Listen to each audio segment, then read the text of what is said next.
to Freeology Friday. I'm Aaron Tomlinson, and he is. I'm Derrick Day. Good to see you, Aaron. Good to see you. Oh What man, what but so what you drinking tonight? you know what? I'm going light, man. I mean, a Uh, matter of fact, I'm like, Literally. maybe this is almost like girl mode.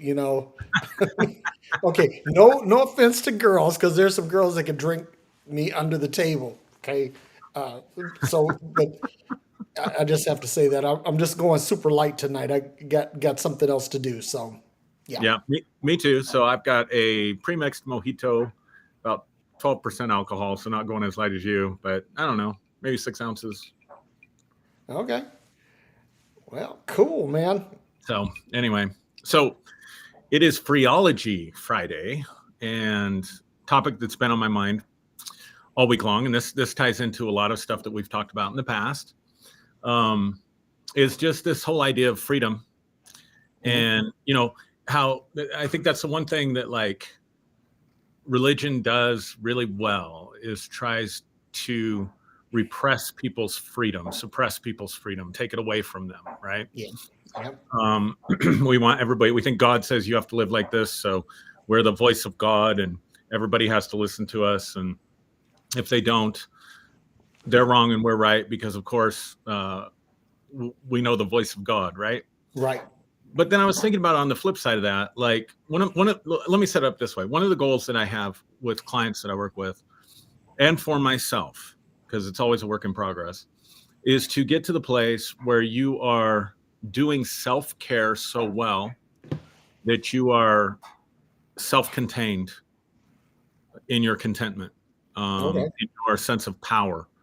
And by that, I mean ability to make decisions without worrying about what other people think.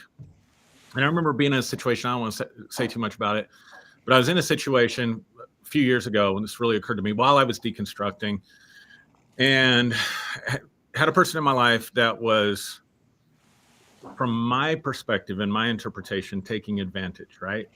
And Hmm. I didn't want to address this situation. I didn't want to confront this situation for a bunch of reasons. And one day it just occurred to me, it was like, I'm miserable in this situation. I'm miserable in this relationship. And if I make the decisions that I had the power to make, I know it's hard without giving context, but I really don't want to give context. I'll tell you offline. Uh, Okay. but I thought, I'm miserable. My wife is miserable. My kids are miserable. And I don't want to impose on this one person by making some decisions that will make things better for us, but worse for the person, right? Hmm. And then I realized at the end of the day, we spend so much time making ourselves miserable for other people so that they don't have to cope. True. And I thought, let's just do, let's just say, take my wife and my kids out of it. Let's just say me and this other person. One of us is going to be miserable. And I get to make a decision which one of us is going to be. But at the end of the day, it's not going to change the happiness quotient on planet Earth. See what I'm saying? I'm going to be Right. happier. They're going to be less happy. But why am I not exercising my free will, my power, decision making that's well within my right to do in terms of my own autonomy? Why am I not doing that just because I don't want to make this other person upset or miserable or Mm. unhappy or have to adjust? So my thought is, if we do self-care well enough, if we look out for ourselves, that old thing about the oxygen mask falling from the ceiling on the airplane, if Yeah. your kid is Yep. there and he can't get it on, your natural instinct, parental instinct for most people, is going to be Yep. to put it on your child, right? But the problem Yep. is, if you pass out before you get it on your child, You're no good. you're both dead. Yeah. If your child passes out, the moment you start getting oxygen to them, they're going to come too. Yeah. So take the time to put your own mask on, right? And so the goal is, when I'm working with people or for myself, is to get to the place of contentment where it's so self-contained that it's, let me say it this way, it's not easily disrupted by other people because you're not depending on other people for your happiness, if that makes Yeah. sense. And so Yep. requires a couple things. It requires that you're really good at taking care of yourself, obviously, and it requires that you're able to maintain good boundaries. So it's all this sort of self-empowerment exercise of free will kind of thing that we can do when we stop worrying about everybody else's opinions. You know what I mean? Yep. Even if it's relational, even if it's a romantic or intimate relationship, or even if it's family members, or even if it's your job, right? We tend to think, well, they pay my paycheck, I got to keep them happy.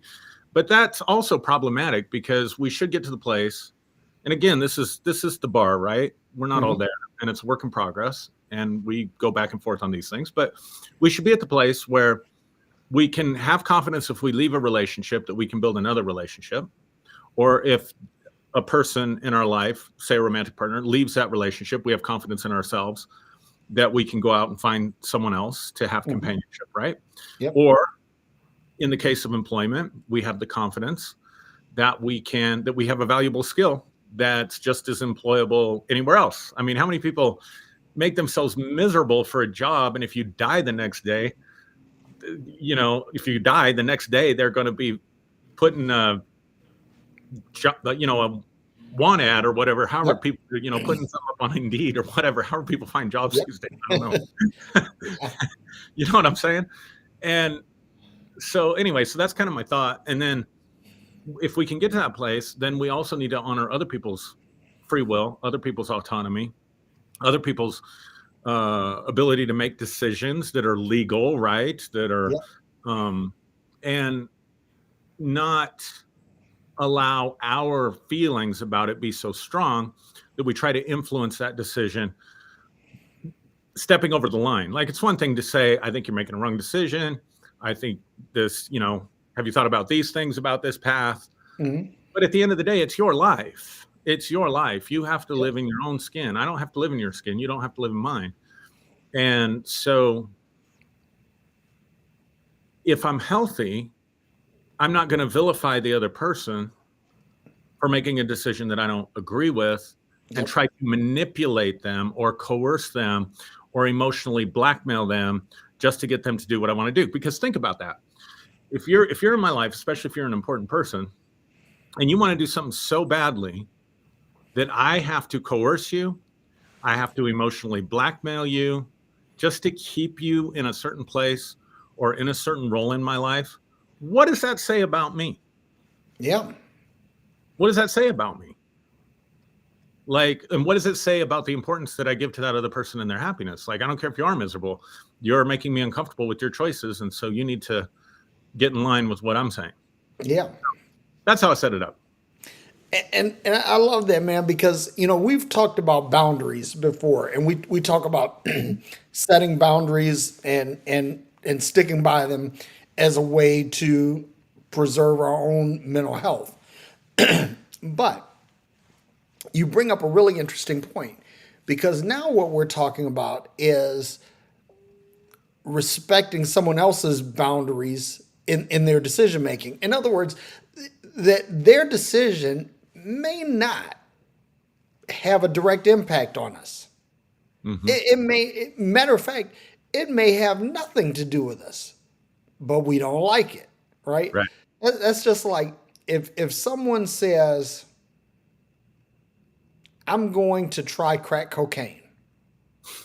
Now, we all know that crack cocaine is fucked up, or you can say crystal meth. Insert your debilitating drug of choice here. And they say, well, I'm going to do this. And you say, well, I don't think you should do that. And as a matter of fact, I'm gonna throw up every roadblock, every impediment I can do to stop you from doing that. Well, your intentions may be good, but are you really respecting that person's choice? Are you respecting the boundaries of their decision making? Are you respecting the boundaries of their free will? And this is like one of these things. Okay, I got to throw the religious angle into this, right? Yeah. Because in Christianity or in Islam, or Judaism, it's like God, he gives us free will, but there are things that he doesn't want us to do. And the apologist will say, well, God doesn't interfere because he's given us free will, but he doesn't like the choice and he's going to punish us for the choice. See, that's the difference between you and I. Like, we could exert some pressure on somebody, some economic pressure, social pressure, family pressure or whatever, but we really don't have the means to punish someone unless they're our children.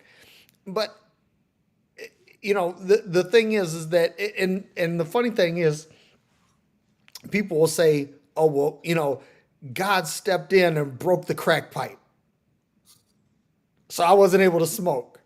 Okay, well, if God stepped in and broke the crack pipe, did God really respect your free will? Right.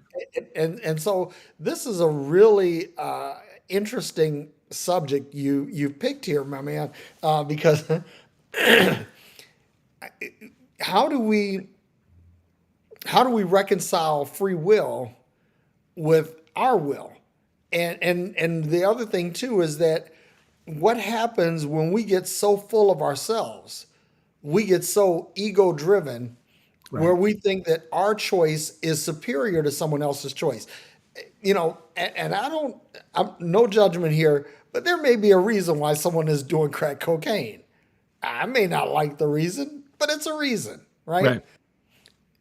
Who am I to step in and try to impact that decision? So let me give you an example. And this is actually a true story. It's somebody I know was going to do something horribly illegal that could have ended up like in a fatality, Mm. right? And somebody stepped in knowing that this person was going to make this choice, and what they did was they called the cops to preemptively stop this thing. Hmm. Now, we don't really know what was going to happen downrange. Right. Nobody knows. But now this person is like a person of interest in several other crimes. And okay, did this person really help this person by turning them in to the cops? Or did they cause this person a whole lot more grief? Hmm. And that's and that's probably an extreme example, but the point is, who are we to try to preempt other people's choices? Right. That's not our place. Right. So that's my take on it. So one of the exercises I do occasionally, and discovered this about a decade ago or whatever, is when I have a real strong emotional charge on something someone else is doing, I sit there and think about it almost like a mirror, where I ask myself, what is it in me? What is it about this person, this behavior, these choices? What is it about what they're doing Hmm. that is causing me to have such a visceral or dysregulated emotional reaction? Why am I getting worked up about this? Right. Yeah. And more often than not, that kind of self inquiry leads to areas of work that need work and growth within myself. Mm. More often than not, there's a fear involved, especially if I'm angry about something, because anger is often a secondary emotion to fear because it's part of the fight or flight response, right? So Yeah. we get triggered with something we're afraid of first, and then we get angry, we procrastinate, we avoid, we do, all kinds of different variations of this fight or flight response. And so oftentimes when I'll get triggered, I'll just ask myself, what am I afraid of here? And it will almost always come down to some kind of a self-esteem issue, some kind of um, self-esteem, meaning how I esteem myself, how I estimate myself, Hmm. or self-efficacy, my ability to believe in myself that I can accomplish a certain task. Or, and you can do this with anything. Like, and Hmm. we've talked about this because we've definitely had our moments, especially regarding politics and social issues and stuff like that, because it affects everybody's life. But at the end of the day, and we've talked about this on this show, it comes back to what do I need to do then to survive or thrive in the midst of this environment? And so realizing when someone's making a decision that I don't like, what is it about it that's triggering me? And I'll tell you what it was for me a lot of times, and what it is for a lot of religious people. It's that they're exercising a freedom that because of our religious beliefs or whatever, we don't feel like we have the ability to exercise for ourselves. Mm. You know what I mean? So like if somebody's just lazy, they're just constantly, and they're making my life harder at work or whatever. But see, I'm really diligent. I'm one of those, and sometimes that's not healthy. Sometimes I need to be lazy, right? Yeah. If I don't allow myself the freedom to slack off, the freedom to be lazy, and I see somebody else slacking off and being lazy, Mhm. then I'm pissed because that person, don't they know don't they see the problems that they're causing? Don't they, you see what I'm saying? Yep. And it's because I'm some kind of jealous that they have a freedom and an opportunity that I don't have. So Right. again, that comes back to self-reflection, and jealousy again is I don't really believe that I have the ability to get there. So I'm envious and jealous of you because you're there and I'm not, or you're exercising a freedom that you feel free in your life to have that I don't feel free to have in my own life. And so that Yeah. kind of self-exploration, I think, is really healthy. Yeah. Like decision envy. Yeah. That someone has the ability to make a decision to do something that I wish I could do, Yep.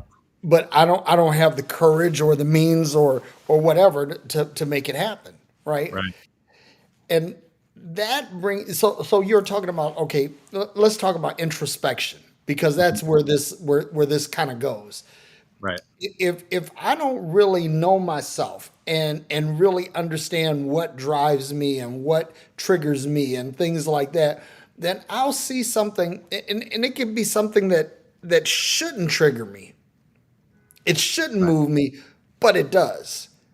And that's because I haven't done this. I haven't done this self work. I haven't done this inner work. I haven't done the introspection. And I always say this. I'm on the record as saying this. Introspection is a gift. I mean, Mm-hmm. honestly, not everyone has it. You can even teach it to people, and you could teach the importance of it to people. But if you don't have the wherewithal, the internal wherewithal to grasp that and to work on it, you never do. And so what happens is, you'll see somebody like, okay, somebody that takes 3 vacations a year, right?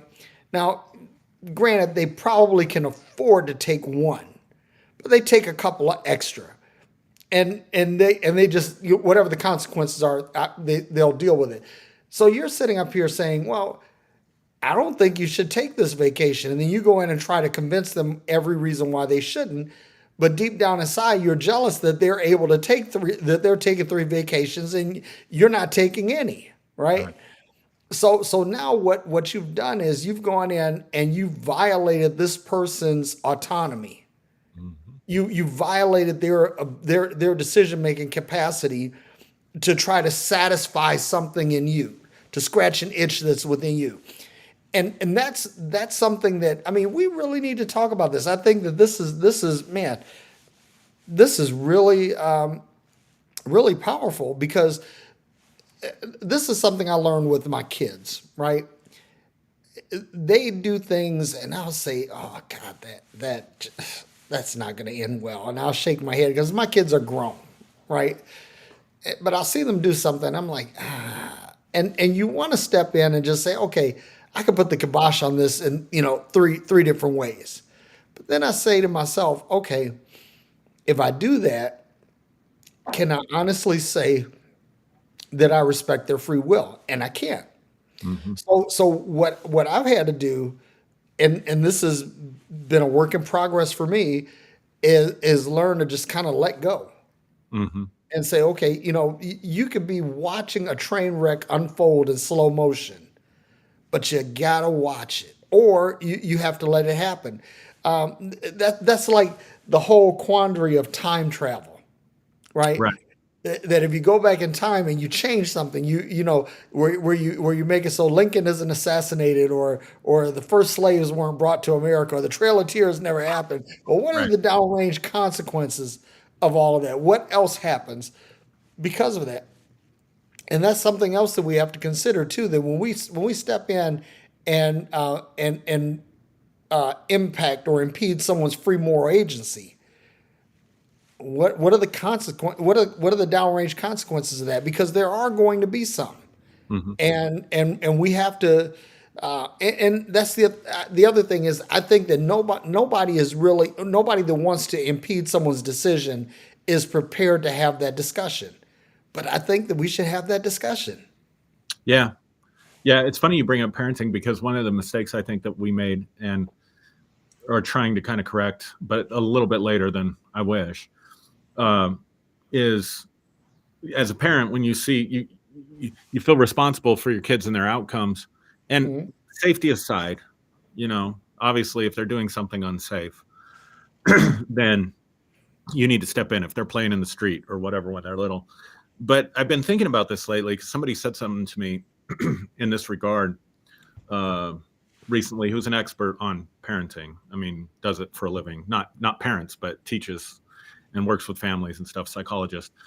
And this idea of letting your kids make their mistakes when they're young and learn, because see, here's the problem. If we're like the helicopter parent, right, we're always hovering over our kids and trying to intervene so that they get the best grades, they choose the right friends, et cetera and so on. Then what happens when they become adults and they don't have our guiding voice in their Right. anymore, right?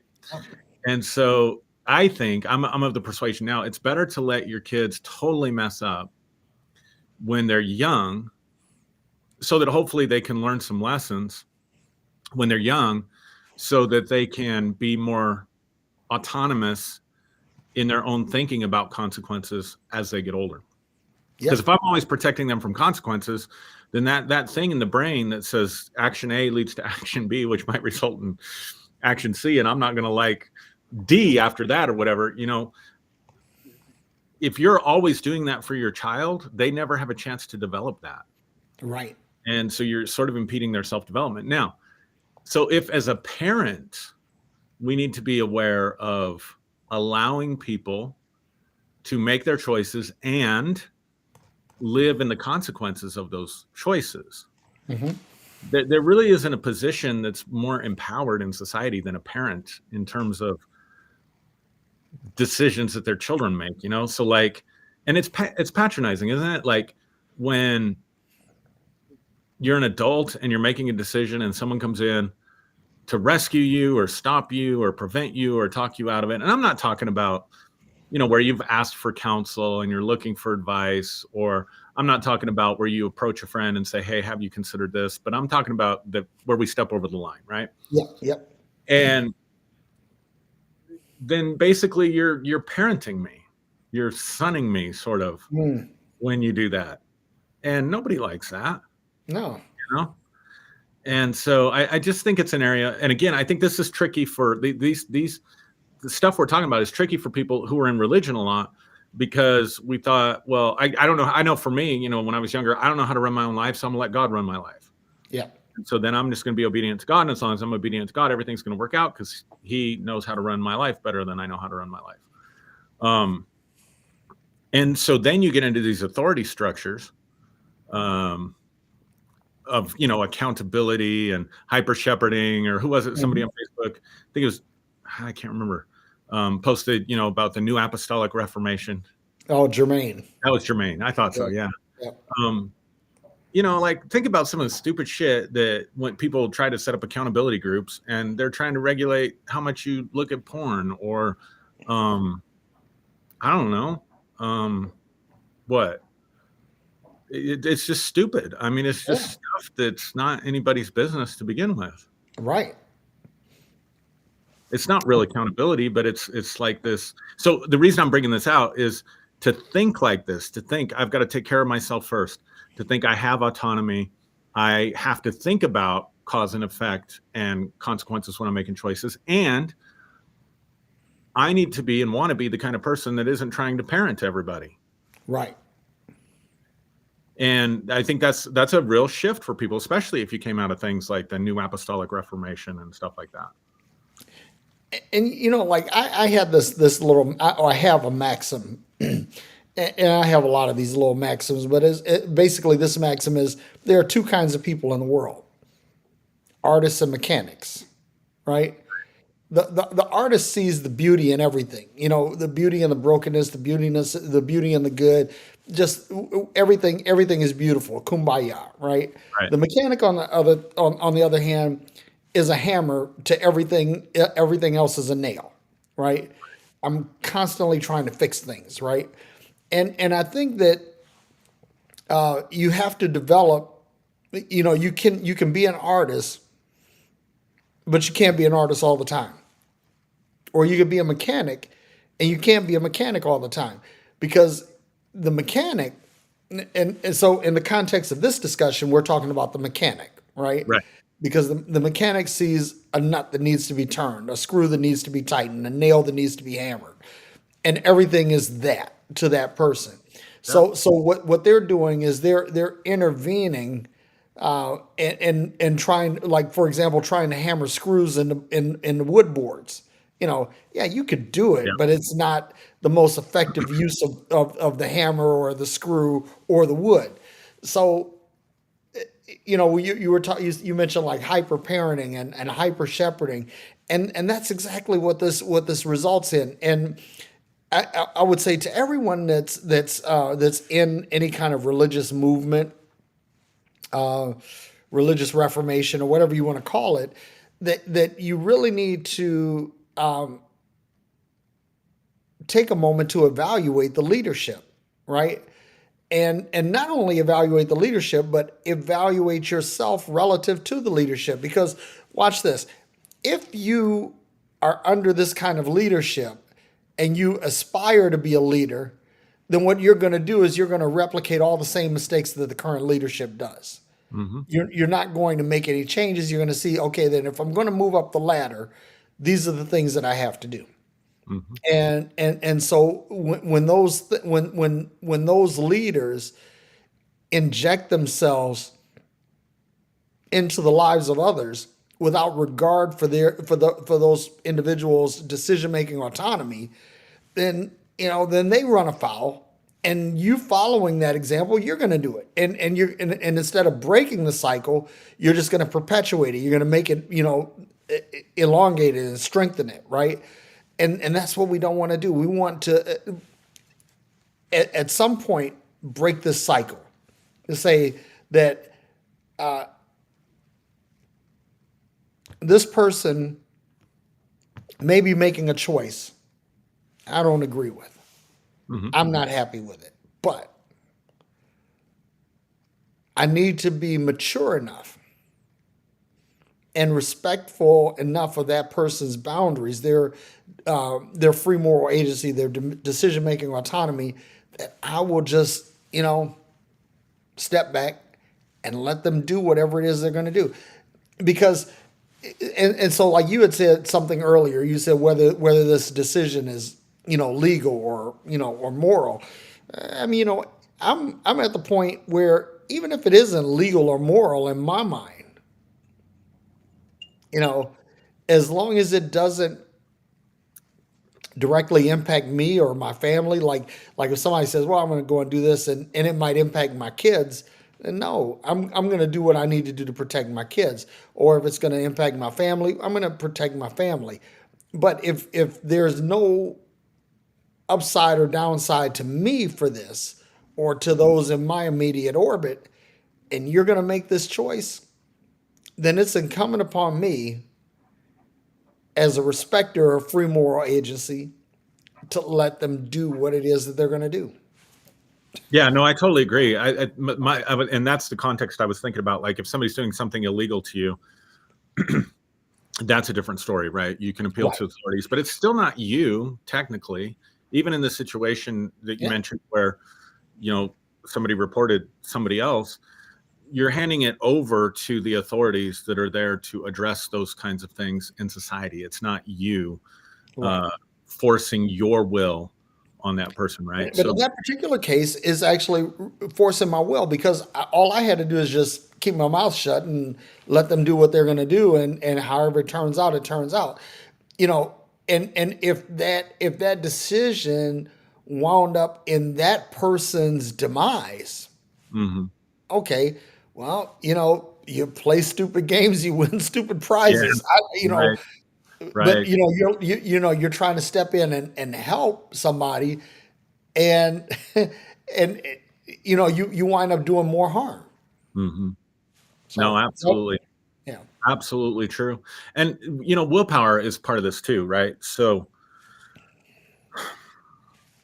the positive or negative side of willpower, like, I really have exercised excellent willpower over my diet the last few months. I've gotten more exercise. I'm taking more supplements. I'm feeling better, but I'm still not weight training. Like, I want to do I'm at the age, that I need to do some weight training. Yeah. And I'll start and I'll do good for a couple weeks, just a couple days a week. I'm just going to start light because I have to. Yeah. And I'll do good for a couple of, I'll get a couple sessions in one week and then it's 2 weeks later, I'm starting over. Right. Yep. Um, so the willpower isn't there, even though I want it. I say I want it and I know it's good for me and I know I need to do it. And I know if I get through a few months of this, it'll be a habit and I'll feel better. And then I remember when I was going to the gym all the time, I was saying to myself, I will never let myself get out of shape again because it's so hard to get back in shape. It's so much easier to maintain being in shape than to get in shape, right? Yep. And, through crises and circumstances and whatever, I quit going to the gym. So here's my point. Because when we do this to people, we're basically saying, not your will, but my will be done. Hmm. That's what we're saying. We're literally playing God in their lives. Yep. Not your will, but my will be done. Yep. Right. Exactly. And when you succumb to that, you're saying, not my will, but thy will be done. The problem is we have a hard enough time with our own will. Yeah. We have a hard enough time with that. We have a hard enough time curbing bad habits or creating good habits. And so that's why, it just never works out. When you try to exert your will over someone else, it just never works out Yep. because they can't even, like in the case of wanting to do weight training, I can't even exert my will over my will. Right. You know what I'm saying? So Yep. how in the world is someone else who is you did this in your Forward Live video on Sunday, which was excellent, by the way. Thank you. Everybody's a co-star. Everybody's a hero or a villain in someone else's story. Yeah, but backing up even before that, everybody's like a co-star or an extra or Yeah. you know what I mean? So Yeah. how It's in the like hell, some people have a leading role, some people are bit players, and some people are yeah, just like, they're stand-ins, they're fillers. yeah, and let's be honest. I mean, most of the people in our lives are going to be bit players, right? Yep. I mean, and certainly the crazy guy preaching on the street when you're downtown somewhere, that's just some crazy guy that's in the scene, right? Yep. So how in the hell, as a bit player or even as a co-star, are you supposed to take away someone's sovereignty? But even if that was okay, get them to implement your plan over and over and over when it's overriding their will. How is that even supposed to work? And when was the last time you had a conversation with someone that wasn't just, openly sharing ideas, but trying to exert willpower over someone, Yep. whether it's our kids or whoever it is in our lives, that they just went, oh my God, I see it for what it is now. Right. Thank you. Thank you. I don't know Kevin. how I missed it until now. Like, it doesn't work, but we'll sit there and talk incessantly, thinking if I say the right thing or if they listen to me long enough or they're just bullhead. But it doesn't work. Like, it doesn't work. So we waste a lot of breath. And this is another thing about that, like check yourself, right? Because this is the other thing too. A lot of times people will try to impress their will on someone else regarding a matter that they don't have the requisite self-control over themselves. Yeah. In other words, splinter meet plank, right? you Yeah. know, Exactly. and and so whenever you're thinking about correcting someone, somebody said this once. I know this is not original, but it said, you can't drive you can't drive 20 tons of correction over a 5-ton bridge of relationship. Right. And a lot of times, here's the thing. So you and I'll use you and I as an example. You have complete license to speak into my life. So if you see where I'm fucking up somewhere, and you say, "Hey, Derrick, have you thought about this?" Or maybe, "Hey, Derrick, you're really screwing the pooch on this one. You need to pump your brakes." Yep. Okay, I'm going to hear that because I've given you the license to say that. But a lot of times, people will try to usurp that role in someone else's life, and they don't have that. You Yep. know, so that's another thing that we need to be careful of, is like, what is the degree of relationship that we have with the individual that we're trying to share something with? Because if it's someone you have no meaningful relationship with, or you don't have a strong relationship where there is a reciprocal accountability in the relationship. If you don't have that, basically, when you see someone making a decision that you don't like, it's incumbent upon you to simply just shut the fuck up and watch it happen. Yeah. Yeah. And I think the difference in relationships like ours, I have no interest in controlling you. Why? I'm having a hard enough time with my own self-control. Yeah. And I know you don't have any interest in controlling me Nope. or my decisions. And so I think that's really what we're talking about. If you want to break it down again, starting out talking about freedom, but then where are we applying control? Where are we trying to control people in our lives? Or where are we trying to control the decisions that other people are making? I saw this thing on, it was a TikTok video, some preacher, I don't even know who it was, right? But just preaching to his mega church. And he was saying, he was admonishing his congregation, you should never go to a same-sex marriage ceremony, Yep. because you're endorsing it. And then he says, God is not present there. And if God is not present there, then we shouldn't be present there. And I immediately said to myself, God isn't there. Mm-hmm. Okay. That violates everything we've been told about his omnipresence, but okay, Exactly. Yep. let's set that aside. If God's not there for it, then it's not a sin that can be held against them, because God didn't see it. Yep. So go at your leisure. I mean, it's just crazy, like the logic and stuff. Like, I've been working on this exercise, because we can become so reactionary as human beings, and we can just be on autopilot lots of times, right? Where we're just not really deeply thinking through stuff. And so one of the things I've been doing when I've been thinking about something that troubles me, problem that I have to solve, and by that I mean a problem I have to solve in my life or whatever, I've just been playing with this thought experiment. I'm not going to trust the first 5 or 6 thoughts or feelings that I have about this. I'm just going to let those bubble up and go on down the river like boats in consciousness, right? Okay. So that I can think differently, or start asking myself questions and think more deeply and see what's underneath that initial reaction or response to a situation, right? Yep. And so it's been interesting. I've only been applying this recently, but to just see something, observe something, and not trust my first 4 or 5 thoughts. And it made me think of the story you've shared on here many times about your Sifu that told you, before you get in a fight or whatever, ask yourself 100 questions or whatever it was. 600 questions. 600 questions. And that's that same kind of exercise, right? Like, don't Yep. trust your immediate reaction, your immediate response. Let those things kind of go, and then start asking yourself questions to think from different perspectives about the situation that you're facing. And I think that'll be more effective. But one thing it has shown me in the little bit that I've applied it is how reactionary I can be to Mm. circumstances and situations, whether I'm close to them or whether I'm observing them in someone else's life, or whether it's politics, right? Like, I mean, we just tend to have these ingrained judgments without thinking about stuff. And so, yeah, those people that are sitting in that congregation, well, God's not there, I shouldn't be there. Yeah, he's right.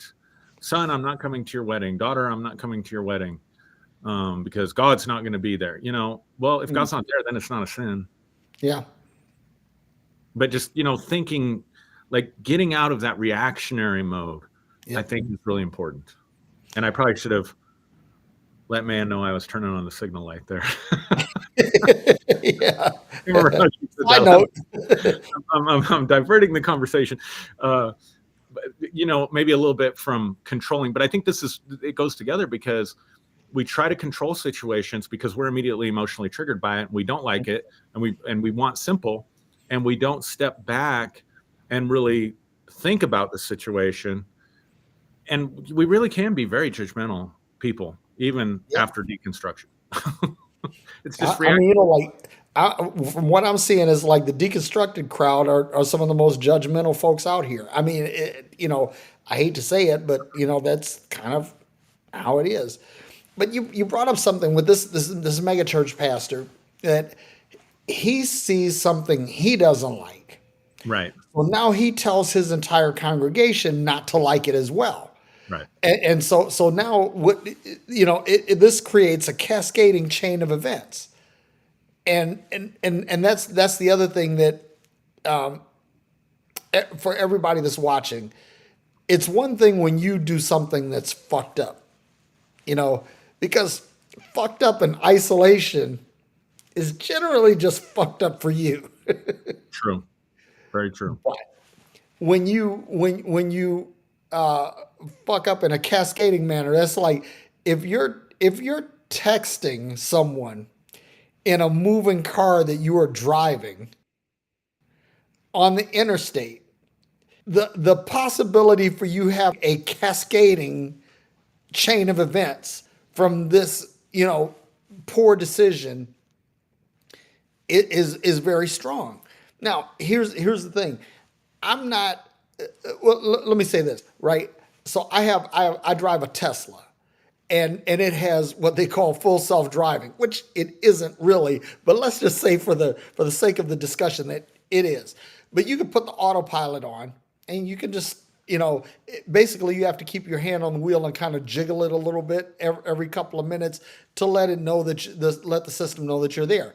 But if you pick up your phone and start texting someone, the camera that's looking at you will see that you're looking at something else, and it'll step in and say, "Okay, dude, you're coming off autopilot because you're running the risk of making a horribly cascading mistake." Now, here's the thing about that. In light of our discussion, right?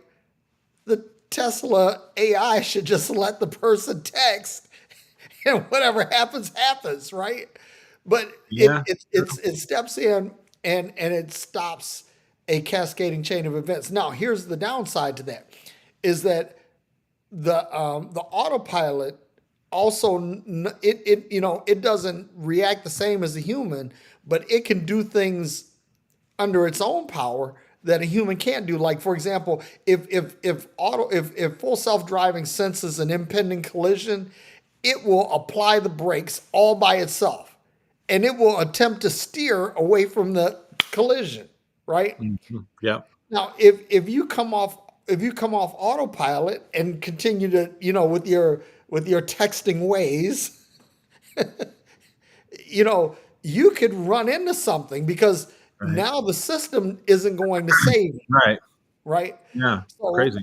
it's like, on the one hand, you could say, well, it's good that the autopilot steps in, but then you can say, well, it usurps the free will of the driver, and somewhere in there. Well, no, I was about to say there somewhere in there there's a balance, and I'm not going to say that. I'm not even going to give it that benefit of the doubt. Basically, when it comes to cars and AI and things like that, okay, that's the full province of the car. And we'll let that go. But let's just say that someone is in the passenger seat with you, Yeah. and they say, "I think you should stop texting because you might crash us." Okay, that may be true, but if this person is not texting and they're worried about what this conversation is, where this conversation is going without their input, and they worry, and the worry causes a crash. In other words, you may have stepped in to try to stop something bad from happening and may cause something worse to happen. That's what I'm getting at. Yeah, no, for sure. And again, I guess maybe just to bring things a little bit full circle, like I think we would be so much better off as a society if we dropped all of this judgmentalism around selfishness. Here's what I mean. Okay. If you are taking care of yourself, if you are attending to your stuff, if you have your shit together and you're not dependent on someone else for whatever it is, Mm-hmm. and I'm not saying that we aren't interdependent, Yep. obviously. I thoroughly enjoy our Friday nights, right? Yep. But my life doesn't fall apart if I miss one. Right. So if we can attend to ourselves and take care of ourselves and fully exercise and be aware of our own powers and exercise those things, and here specifically I'm talking about the power of our own autonomy, right? Our power of our own freedom to make our own decisions, then being with other people is just a plus. It's just a joy. It's, you know what I'm saying? Yep. And it does insulate you to a certain degree. And this may be hard for people to hear, but as someone, let me put it this way. Let me frame it this way, Derrick. I come from a frickin' generations of champion warriors. My mom was a grand champion at it. Like, in other words, there's a lot of anxiety disorders in my family. And my mom made me afraid of everything with her messaging when I was a child, because she was so afraid. Well, you know how it is when you're a parent. My kids are going to be driving, and one of them just over a year probably. And that's scary. I want that self-driving thing to advance a little bit more. Think about that. Think about the messaging that I'm sending. I don't want you to get your license, son. I don't trust you to be able to drive safely. I want you to just drive a self-driving car so I can sleep better at night, right? Right. So my point is, it insulates you from that fear, that dread of losing people in your life. Nobody wants to lose someone close to them.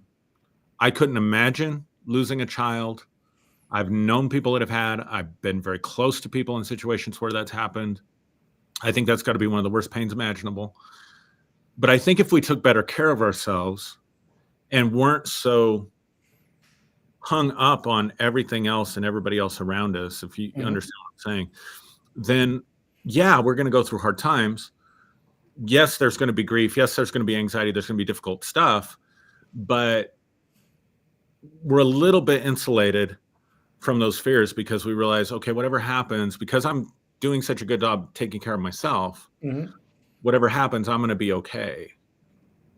At least that's the bar. I'm not there yet. I'm not pretending to be there yet at all. But this is where my mindset has been for the last, since January, since we did the New Year's resolution stuff, right?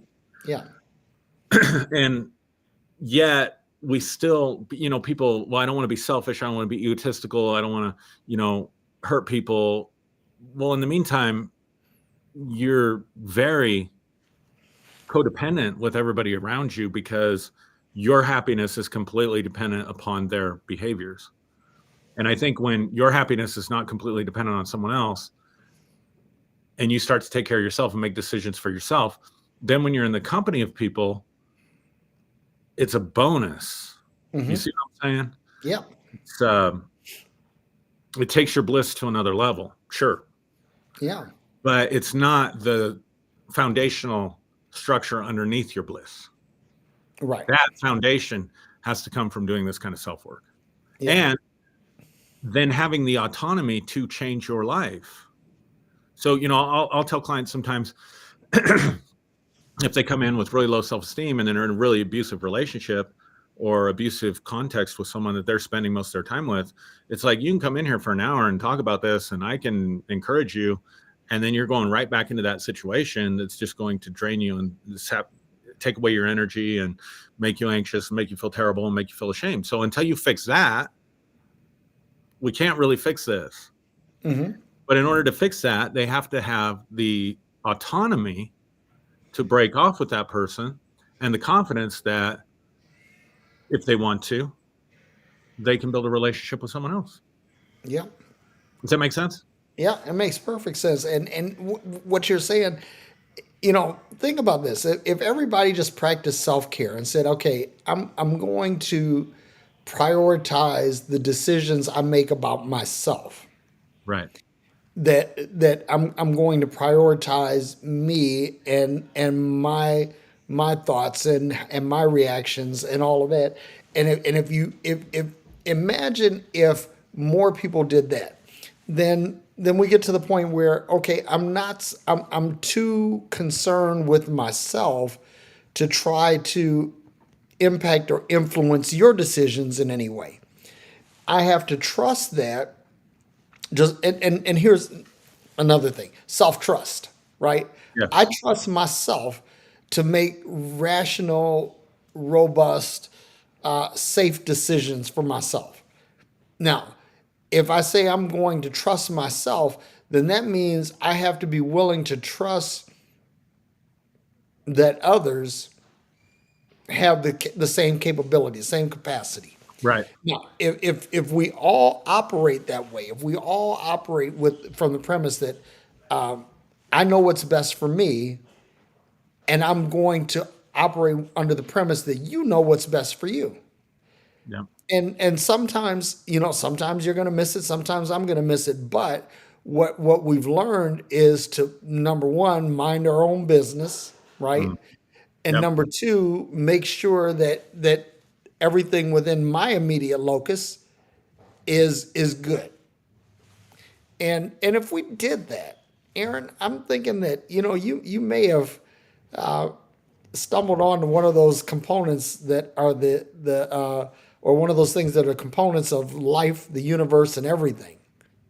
Mhm. If we get this self-care thing right and say, okay, you know, I know these are the things that upset me and trigger me.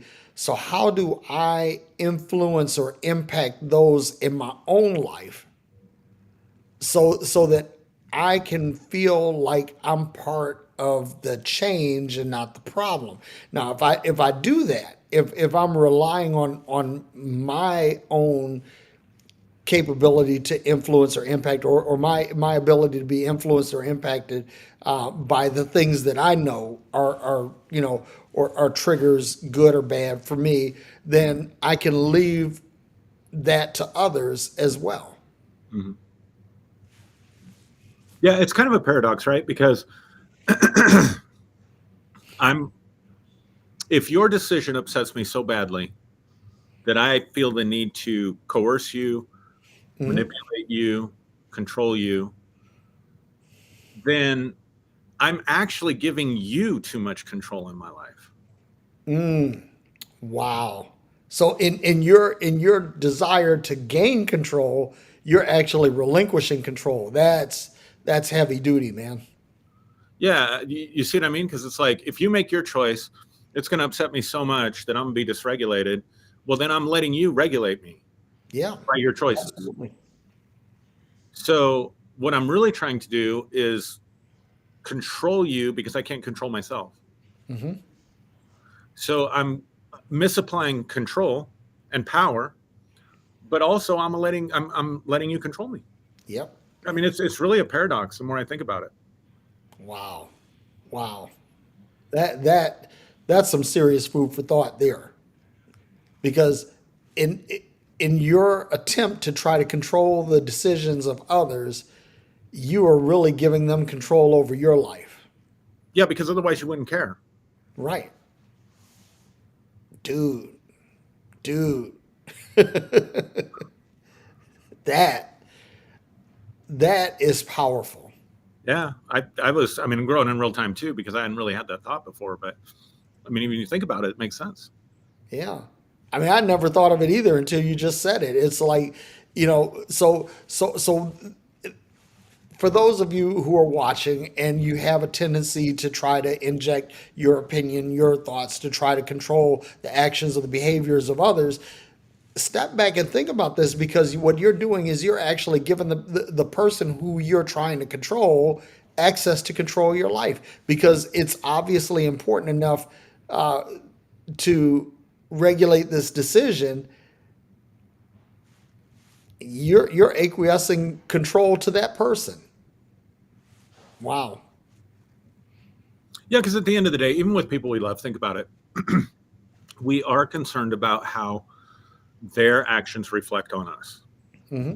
So if my child were to go out and commit a crime, for example, I wouldn't want them, I don't want them in the system. I don't want them to have to experience prison life, any of that stuff. Genuinely, Yep. from my heart of hearts, I want to protect them from that. So I do my part to educate them and talk to them about what's appropriate and what's appropriate, not appropriate, what can get them in trouble, what, Hmm. are safe practices. And, but that's as far as I can go, right? Yeah.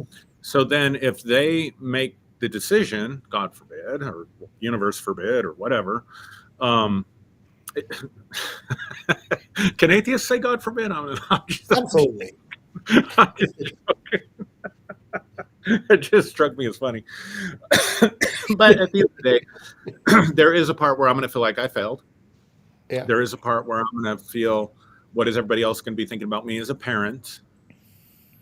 So you can't escape that. It may not be the primary motivation, but there's always going to be a selfish motivation. There's always going to be a concern about the self. I mean, Yeah. it's built into evolution. Like, why wouldn't you be concerned? And if we could just embrace that instead Yep. of vilifying that, you know what I mean? Like, Yep. we could vilify that in our culture and say, no, there is going to be a selfish motivation in everything that happens to you in life. You're going to self-reflect on something Yep. and think about yourself. And especially in Christianity, because we have the cross and this is the ultimate form of love, and love has to be sacrificial. I think we're a little bit more mind fucked than the other Abrahamic religions. Yeah. You know what I mean? Yep. Agreed. I mean, at least Agreed. Abraham didn't have to sacrifice, I think, as fucked up as that story is. Yeah. Well, I don't think it quite gets in the consciousness of people who practice Judaism. Islam, I don't know enough about, but I mean, definitely Christianity. It's like, Yeah. that's the apex, man, to seek to eradicate all selfishness and do things for other people. That is the highest apex of love.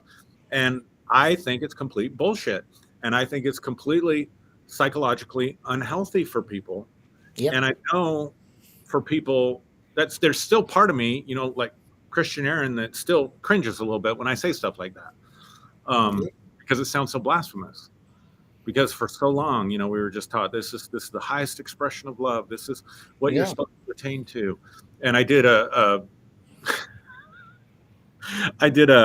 something on my group, where I tied Palm Sunday into sadomasochism.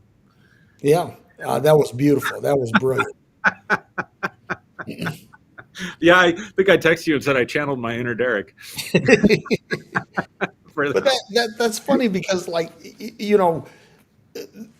like we were taught, and I know you preached this before too. Like we always say, like joy. What is joy? Joy is Jesus, others, and yourself. In other words, bringing yourself down to the lowest part of it, and not thinking of yourself.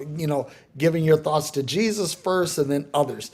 And and again, if you do that, you will not practice effective self care, Right. and as a result, instead of being in self control, Yeah. you're going to be controlled by the actions and reactions of others. Yeah. And man, I'm telling you, this is a serious growing in real time moment here. Well, that might be a good place to stop because I'm going to have to get on to my next responsibility. So thanks everybody for watching. Appreciate you. Sorry we don't have time to go through the comments, but I'm going to have to bail. Yep. So. Hey, thanks for joining, everybody. You know we love you, and make sure you tune in to Aaron on Sunday, and check me out if you can. And in the meantime, y'all have a great weekend. And Aaron, send them out the way we do. Hey everybody, thanks for coming to our TED Talk. Peace and hair grease. Love y'all, and we'll see you next week. All right. Love you, man. Talk to you later. All right, later. Bye.